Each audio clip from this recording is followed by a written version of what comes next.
She was actually in algebra class just this morning, elbow to elbow with that shooter, Colt Gray, as he's been named by the Georgia Bureau of Investigations. Let me first start with, how are you? How are you coping? I'm okay. I'm pushing through it, talking to friends, making sure, everybody else is okay, checking on people around me. Can you bring me back? What happened?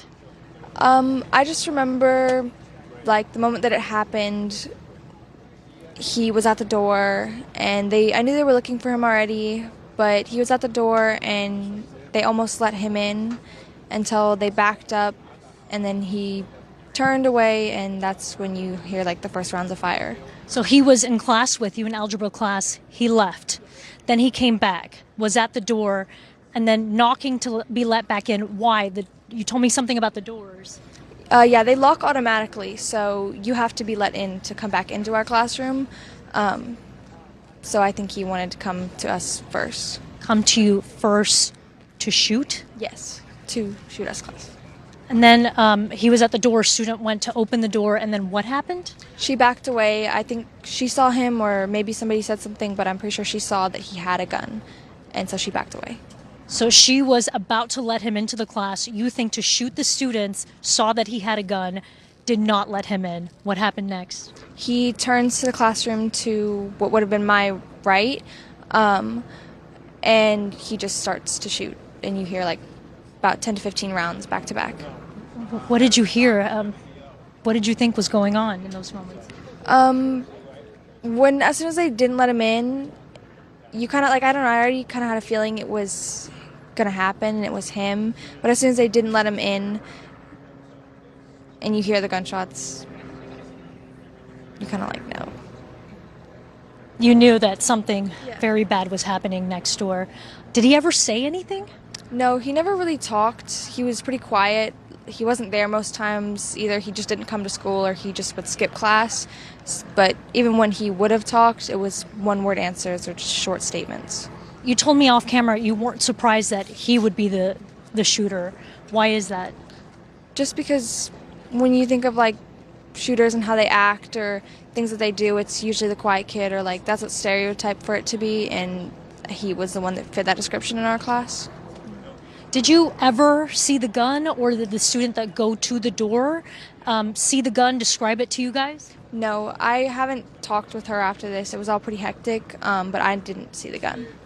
Did he ever have a hobby of guns, hunting? Did he ever talk about any of that? No, he never really talked.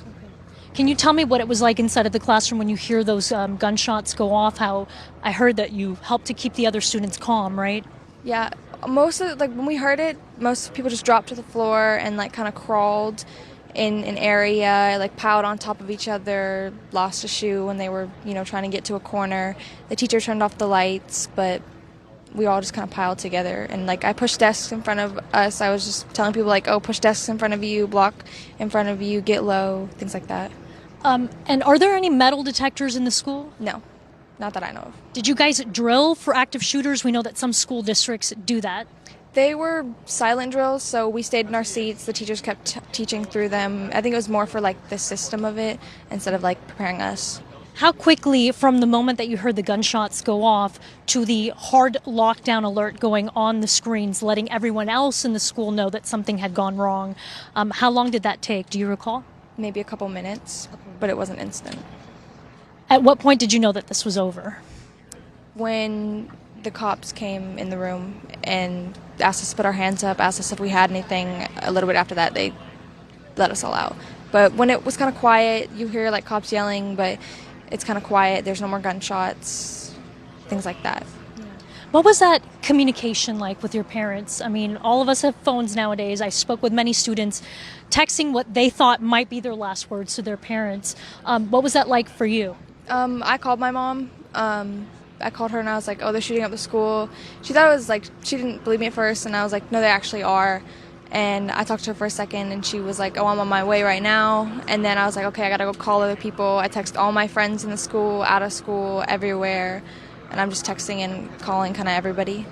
And what was that like leaving the school? I saw videos of officers escorting the students with their hands raised. What was that like for you? It was protocol, obviously, but I was glad it was over. Like, I was glad we were able to leave. I was looking for my friends that were there. I was comforting the ones that had been through a little bit of a harder time. And then, Lila, what would you say to this student that you were just elbow to elbow with just this morning in algebra class, and now this? I'm not sure. I want to know why he did it. I think that would be I want to know why. Lila, thank you so much for your time.